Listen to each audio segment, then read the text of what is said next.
फिल्मों में आना हर कला प्रेमी का बहुत बड़ा सपना होता है। अपने इस सपने के साकार करने के लिए कलाकार जी तोड़ मेहनत भी करता है। हालांकि इस समय मेहनत के बाद एक नाम लोगों के सिर पर ऐसा छा जाता है कि पूरे मनोरंजन जगत में बस उसी के नाम के चर्चे होते हैं।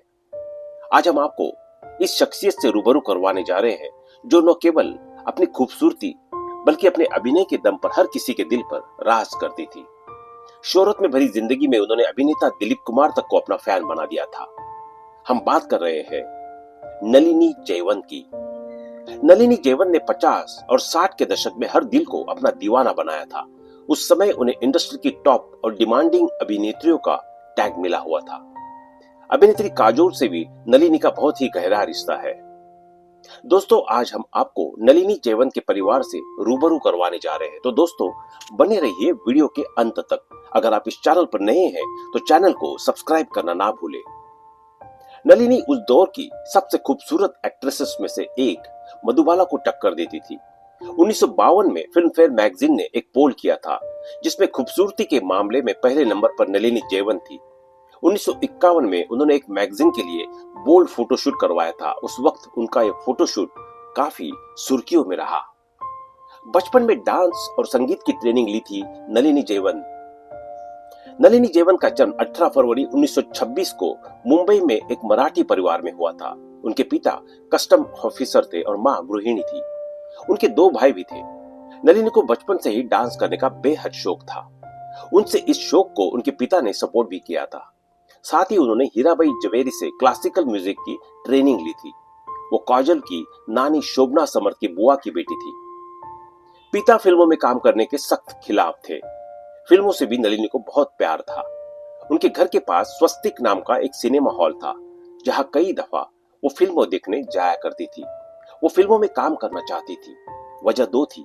पहली तो उनकी बहन शोभना भी फिल्मों में थी और दूसरा उन्हें खुद फिल्मों में बहुत ज्यादा लगाव था, इसलिए वो इसी फिल्म में करियर बनाना चाहती थी। हालांकि उन्होंने कभी भी अपने घर वालों को अपनी यह इच्छा नहीं बताई क्योंकि उनके पिता फिल्मों में काम करने के सख्त खिलाफ थे। यहाँ तक कि वो अपनी भांजी शोभना समर्थ को फिल्मी लाइन में काम करने की वजह से नापसंद करते थे। कई बार तो उन्होंने शोभना को मारने की भी धमकी दी थी। उनकी इस हरकत की वजह से शोभना की मां ने उनसे सारे रिश्ते तोड़ दिए थे और अलग रहने लगी थी। किस्सा उस दिन का है जब नलिनी अपनी बुआ के घर शोभना के बर्थडे पर गई थी। पार्टी के दौरान ही फिल्म प्रोड्यूसर चिमनलाल देसाई की नजर 14 साल की नलिनी पर पड़ी। वो उस वक्त अपनी अगली फिल्म राधिका के लिए एक लीड एक्ट्रेस की तलाश में थे। नलिनी को देखते ही उन्होंने मन बना लिया कि फिल्म की लीड एक्ट्रेस में वो उन्हीं को कास्ट करेंगे। जब ये बात नलिनी के पिता को पता चली तो उन्होंने साफ तौर पर मना कर दिया, लेकिन चिमनलाल ने उन्हें बहुत समझाया कि वक्त बदल गया है और फिल्मों में काम करना गलत नहीं है। आखिरकार पिता ने नलिनी को फिल्मों में काम करने की इजाजत दे दी। इसके बाद 1941 में रिलीज हुई फिल्म राधिका से उन्होंने अपना फिल्मी करियर की शुरुआत की। एक्टिंग के साथ फिल्मों में गाने भी गाए।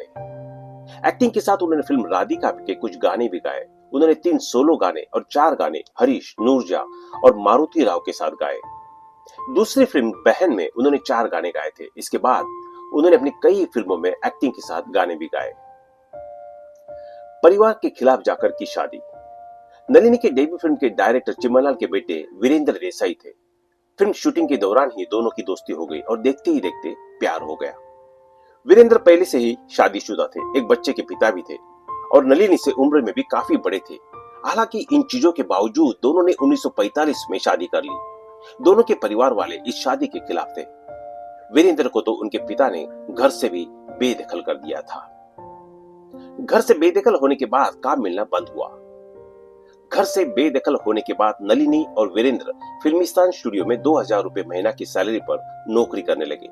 वही पास में मलाड में एक बंगला भी किराए पर ले लिया। लेकिन लंबे समय दोनों को किसी फिल्म में काम नहीं मिला। हालांकि स्टूडियो के मालिक शशिधर मुखर्जी ने उन्हें सैलरी देते रहते थे। शादी के 3 साल बाद हुआ तलाक। नलिनी को फिल्म नहीं मिलने की वजह से यह भी थी कि उन्होंने शशिधर मुखर्जी के सामने ये शर्त रखी थी कि वो किसी फिल्म में काम करेगी जिसे उनके पति डायरेक्ट करेंगे। उनकी इस डिमांड से शशिधर मुखर्जी नाराज भी हो गए थे। लंबे समय से फिल्मी पर्दे पर न दिखने की वजह से दर्शक उन्हें भूलने लगे थे। इसका बुरा असर उनके और वीरेंद्र की शादीशुदा जिंदगी पर भी पड़ने लगा। दोनों के बीच रोज झगड़े होते थे, जिस वजह से शादी के 3 साल बाद ही दोनों ने तलाक ले लिया। इन 3 सालों में नलिनी की सिर्फ एक फिल्म फिर भी अपना है रिलीज हुई थी। पति से अलगाव के बाद पटरी पर लौटा करियर। तलाक होने के बाद ही नलिनी का करियर पटरी पर आ गया। 1948 में ही उनकी 2 फिल्में अनोखा प्यार और गुंजन रिलीज हुई। अनोखा प्यार में वो दिलीप कुमार के साथ नजर आई थी। फिल्मों में दोनों की एक्टिंग को लोगों ने बहुत पसंद किया। अशोक कुमार से रहा अफेयर। नलिनी ने अशोक कुमार के साथ कई फिल्मों में काम किया था। फैंस को भी दोनों की जोड़ी काफी पसंद आती थी। कई मीडिया रिपोर्ट्स का दावा था कि उनका अशोक कुमार के साथ अफेयर था। 1953 में रिलीज हुई फिल्म समाधि की शूटिंग के दौरान दोनों एक दूसरे से नजदीक आ गए थे। ये साथ में दोनों की पहली फिल्म थी। हालांकि 7 साल बाद ही अशोक कुमार से नलिनी कुछ वजह से अलग हो गई। फिल्म मुनीम जी के लीड रोल में नलिनी और एक्टर प्रभुदयाल थे। फिल्म शूटिंग के दौरान ही दोनों एक दूसरे को पसंद करने लगे। इसके बाद दूसरी फिल्म अमर रहे की शूटिंग के दौरान शादी कर ली। 1965 में फिल्म बॉम्बे रेसकोर्स के बाद नलिनी फिल्मों में नजर नहीं आई। वजह यह थी कि बाद में उन्हें फिल्मों में लीड रोल के ऑफर नहीं मिलते थे, जिस कारण उन्होंने फिल्मों से दूरी बना ली। हालांकि 18 साल बाद वो फिल्म नास्तिक में नजर आई थी। इस फिल्म में वो अमिताभ बच्चन की मां के रोल में दिखी थी, लेकिन इसके बाद उन्होंने फिल्मों में काम करना छोड़ दिया।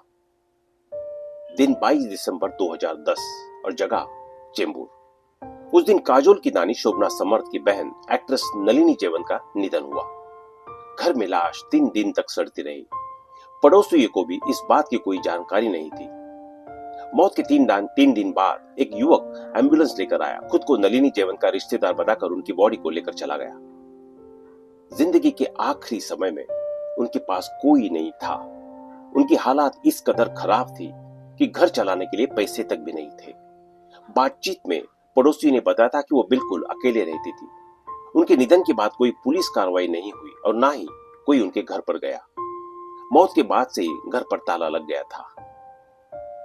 पड़ोसी का यह कहना था कि कई साल पहले वो लोग नलिनी के घर जाया करते थे, लेकिन पति की मौत के बाद उन्होंने लोगों से दूरी बना ली। पड़ोसी का कहना था कि शायद ही उसके बाद कोई उनसे मिलने आया हो। एक पड़ोसी ने बताया कि मौत से कुछ दिन पहले उन्होंने नलिनी के पैर पर चोट देखी थी। लेकिन सवाल यह था कि उनकी मौत कैसे हुई? जो शख्स उनकी बॉडी लेकर गया वो कौन था? गौर करने वाली बात यह भी है कि संदिग्ध हालात में हुई मौत के बावजूद पुलिस में शिकायत भी दर्ज नहीं कराई गई। 50 के दशक की टॉप एक्ट्रेस की इस तरह से हुई मौत पर कोई हैरान था। भतीजी एक्ट्रेस तनुजा नलिनी जयवंत के यूं चले जाने से दंग थी। लगभग 2 दशक के करियर में नलिनी ने 60 फिल्मों में छोटे बड़े रोल किए थे। पर्सनल लाइफ भी संघर्षों से भरी रही। उनके पिता फिल्मों में काम करने के सख्त खिलाफ थे, लेकिन बाद में मान गए। 2 शादी की, लेकिन एक भी बच्चा नहीं हुआ। 2001 में दूसरे पति की मौत के बाद उन्होंने बाहरी दुनिया से खुद को अलग कर दिया। पति की मौत के बाद दुनिया से दूरी बना ली थी। 2001 में नलिनी के पति का निधन हो गया था, जिससे वो पूरी तरह से टूट गई थी। इसके बाद उन्होंने बाहर आना जाना बंद कर दिया था। नलिनी चेंबूर के यूनियन पार्क स्थित अपने घर में बेहद अकेलेपन में जिंदगी जी रही थी। उनके रिश्तेदार भी लंबे समय से उनके संपर्क में नहीं थे। इसी वजह से घर में उनकी लाश 3 दिन तक सड़ती रही और किसी को पता भी नहीं चला। तो दोस्तों, आज के लिए बस इतना ही। तब तक के लिए जुड़े रहे हमारे चैनल एवरग्रीन के साथ। अगर आप किसी अभिनेता या अभिनेत्री के बारे में जानकारी चाहते हैं तो कमेंट्स में जरूर बताइए। धन्यवाद।